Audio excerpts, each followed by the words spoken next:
भारत देश की मेरी माताएं हैं, इनके व्रत, इनकी साधना, इनका तप, इनका उपवास और इनका सातित्व इतना है जिसके बल पर आज भी भारत माता की ये भूमि आनंद के साथ, ये सातित्व है आप।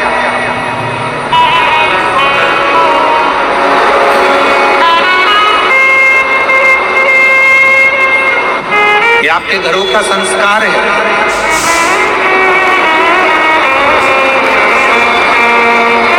ये आपका सातित्व है जिसके बल पर ये संपूर्ण विश्व, संपूर्ण ब्रह्मांड, संपूर्ण जगत आनंद के साथ में रहेगा। विष्णु पुराण में एक बात लिखी है, हमारा निवेदन रहेगा कभी मिल जाए गीता प्रेस गोरखपुर की विष्णु पुराण तो उसको पढ़िएगा।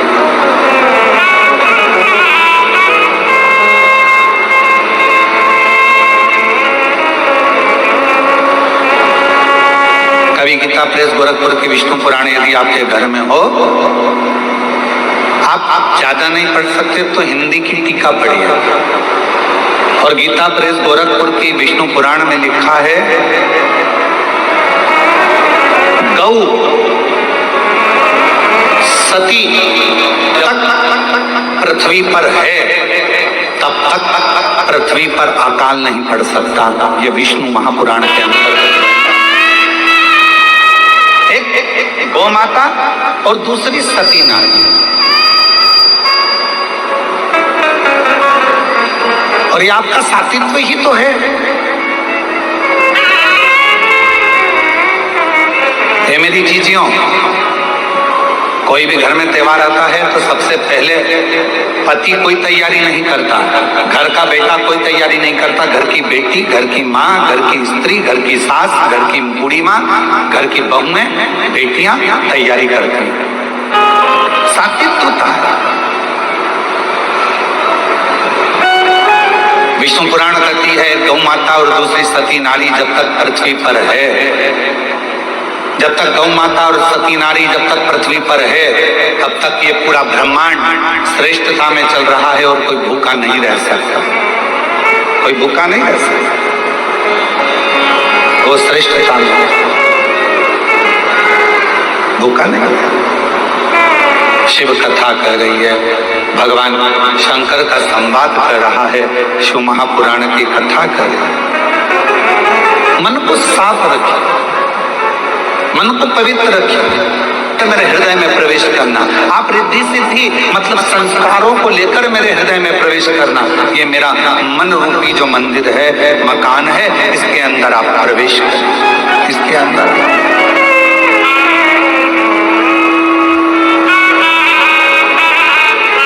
मन की पवित्रता में शिव है।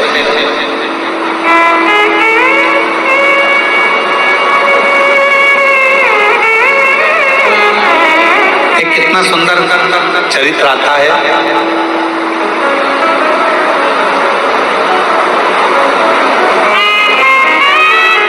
एक विमुषा नाम का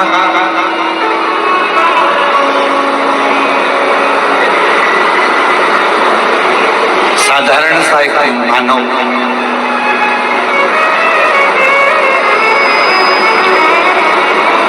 कुछ नहीं जानता,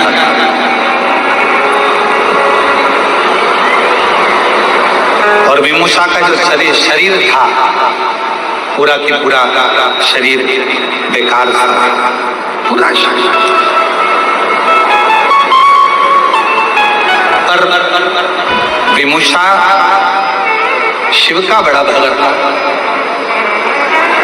और जितनी मेरी जीजियां बेटी हैं, जीजा बेटे हैं, बेटी बेटियां, माताएं, मेरे भाई बहन जो बेटे हैं, बड़े सावधानी से सुनना इस कथा को। विमुषा एक साधारण सा मनुष्य, दिखने में सुंदर नहीं था विमुषा, शरीर का रंग पूरा काला था, नेत्र भी बड़े विकराल लाल लाल भयंकर से, दांत बहुत काले से थे, शरीर पूरा बेकार था। जब उसका जन्म हुआ और विमुषा का जन्म हुआ तो उसके माता पिता ने सोचा कि इतना भयंकर बालक पैदा हुआ है, कोई पिछले जन्म के अच्छे कर्म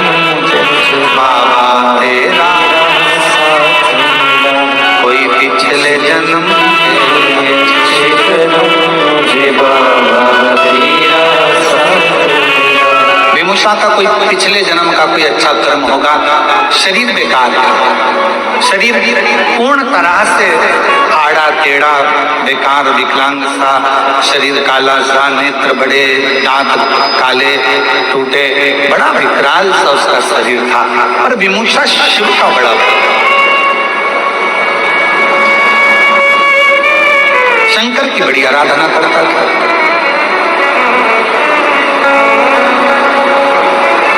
जिस मार्ग से विमुषा निकल कर जाता था उस मार्ग से महिलाएं, पुरुष, बच्चे, बूढ़े कहीं विमुषा ना दिख जाए, उसका चेहरा देखेंगे तो हमारा दिन बेकार हो जाएगा, ये विचार करते थे गांव के लोग। और उसका मुख नहीं देखते थे, उसका मुख नहीं देखते।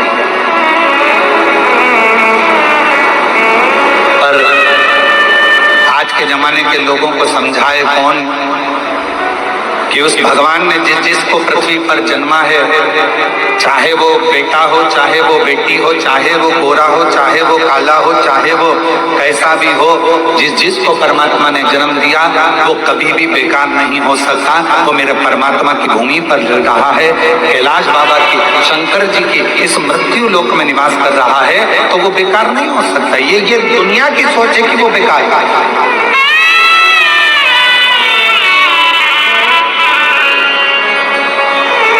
विमुषा जहां से निकलता सब हट जाते हैं, कोई उसको देखता नहीं। लोगों को लगता है इसका मुख देखेंगे दिन बेकार चले जाएगा, इसका मुख का दर्शन करेंगे दिन बेकार चले जाएगा।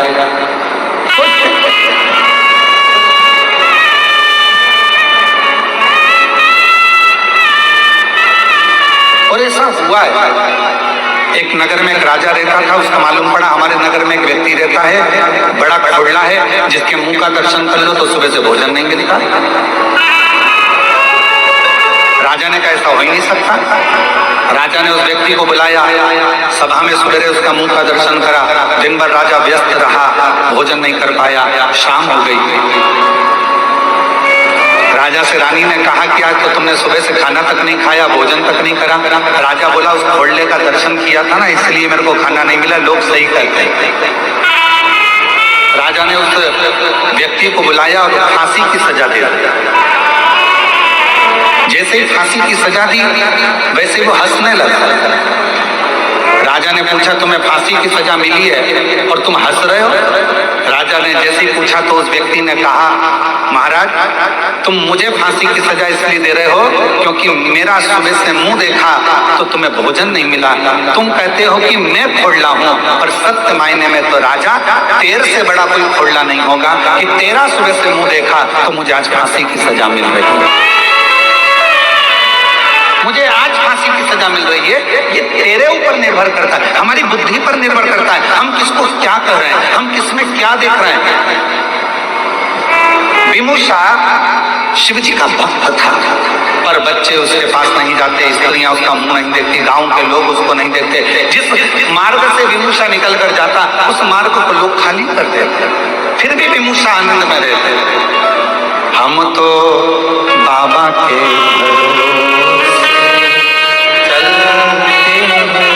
हम तो बाबा के भरोसे चलते, ये दुनिया वाले जलते, ये दुनिया वाले जलते, डमरू वाले भरोसे चलते, काशी वाले भरोसे चलते, ओ गणदानी के भरोसे चलते। विमुषा जिस मार्ग से निकलता लोग रास्ता छोड़ देते, मुख नहीं देखते, गांव के लोग बड़ा आश्चर्य करते, विमुषा की ओर कोई जाता नहीं। अब जरा विचार करना, इतना गंदा रहने वाला, इतना गंदा दिखने वाला विमुषा शिव जी के मंदिर में सेवा करता, आनंद में उसका शरीर कई जगह से आड़ा टेढ़ा था, फिर भी शंकर की आराधना करता। और एक दिन ऐसा आया कि मेरे देव अधिदेव महादेव प्रसन्न होकर उसके सामने खड़े हो गए। खड़े,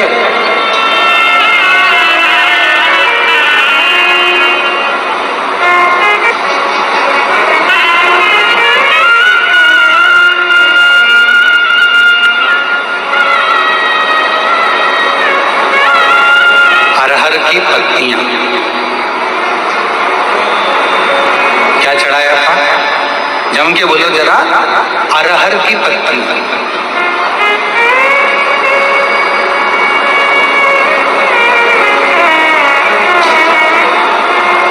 कई लोग उसको तुअर कहते हैं, कोई अरहर कहते हैं, कोई कुछ कहते हैं, उसकी पत्तियां।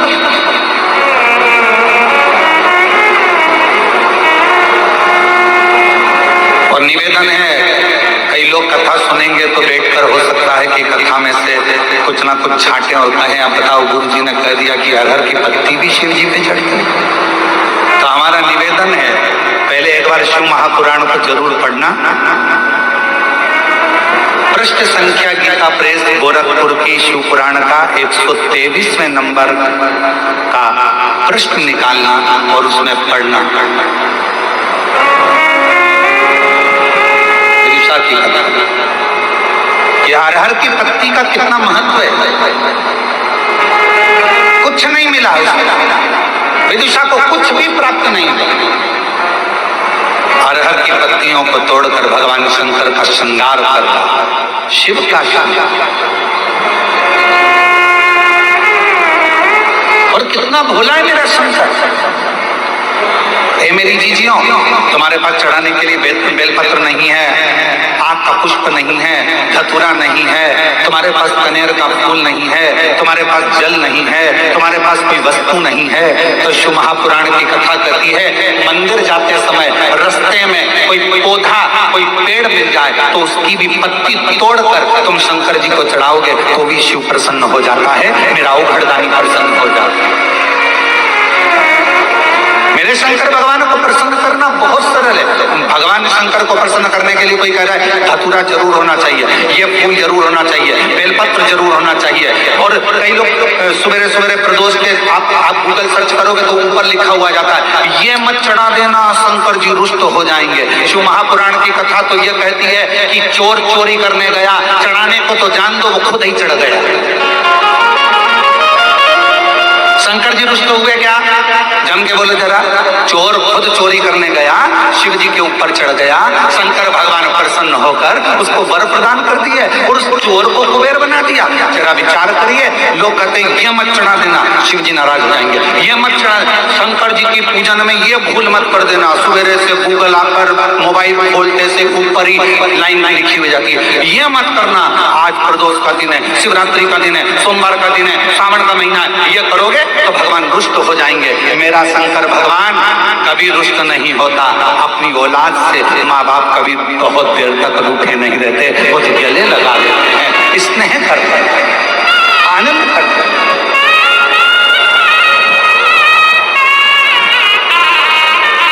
ये दुनिया के लोगों ने तुम्हें डराने के लिए बहुत कुछ कर रखा है, ऐसा करोगे तो ऐसा हो जाएगा, ये मत करना, वो मत करना, शंकर जी की पूजन मत करना तो शिव जी पे चढ़ा जल मत, जी में बेलपत्र मत चढ़ाना तो ये मत खाना, तो ऐसा मत खाना तो वैसा। ये केवल भ्रम उत्पन्न करता है, केवल।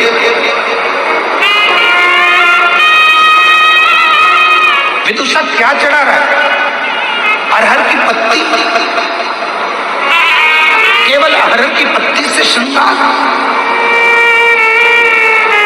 और श्रावण के महीने में आज पवित्र शिव महापुराण की कथा जो बोलबम समिति करा रही है, कथा के अध्यक्ष श्री दया सिंह जी, प्रदेश अध्यक्ष, इस कथा को जो लाभान्वित करा रहे हैं, इस पवित्र कथा में एक बात कहना चाहेंगे और बड़े सावधानी से सुनिएगा कि आपके पास में शिव जी को चढ़ाने के लिए यदि कुछ भी नहीं है, किसी भी पेड़ की पत्तियां, अब देखो यहाँ पर जो ये दया सिंह जी ने जो ये स्टेज बनाया, इसमें ये पेड़ लगा दिए उन्होंने। दया सिंह जी, आपको साधुवाद है जो आपने प्रकृति की सौंदर्यता को जनमानस को प्रसिद्ध किया। ये जनमानस को प्रेरणा है, जब स्टेज पे पेड़ लग सकता है तो आप भी अपने अपने नगर में पेड़ जरूर लगा, वृक्षारोपण जरूर करिए, ये प्रेरणा दी जा रही है। साधुता आपका बहुत बहुत धन्यवाद। किसी वृक्ष की पत्ती को तोड़ा, शिव जी को समर्पित। अब मंदिर में आपने पत्ती को चढ़ाया, लोग आपसे कहेंगे क्यों, हर कैसे वृक्ष की पत्ती चढ़ा दी, तुमने बेलपत्र नहीं चढ़ाया, तुमने ये नहीं चढ़ाया, तो उसको कह देना मेरा पिता है शिव, वो काल अधिपति महाकाल, मेरा जगत का पिता है, मेरा पिता है मेरा शंकर। और मेरे शंकर को रिझाने के लिए बहुत दिखावे की नहीं, मेरे काल अधिपति महाकाल को रिझाने के लिए किसी दिखावे की नहीं, मेरे काल अधिपति महाकाल को रिझाने के लिए तो केवल मीठी वाणी से पुकार लो, मेरा महाकाल राजा प्रसन्न होकर वर दे जा, वर प्रदान। विदुषा के पास में क्या था? केवल अरहर की पत्ती, जो जिस कामना से आया, झोली पसार कर जिसने उसको नमन कर कर प्रणाम कर कर अपने दिल की बात उस देव अधिदेव महादेव से कह दी, उसने झोली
शंभू। एक बार जोरदार ताली बजाइए बाबा शिव तत्व। लोग कहते हैं सीहोर की कावड़ इतनी प्रसिद्ध क्यों है? गोदी में डालकर जिनके यहाँ 15-15, 20-20 साल तक औलाद नहीं होती, वो भी कमर में खोस कर 2 दाने चावल के रखकर कंधे पर कावड़ लेकर प्रदोष के दिन कावड़ भरने के लिए चलती हैं और पति के साथ कदम से कदम मिलाकर आनंद के साथ दोनों चलते चलते बाबा को कावड़ चढ़ाते हैं और बाद में वही चावल का दाना कुबरेश्वर बाबा पर देते हैं। मेरा बाबा उसकी झोली भर देता है संतान के।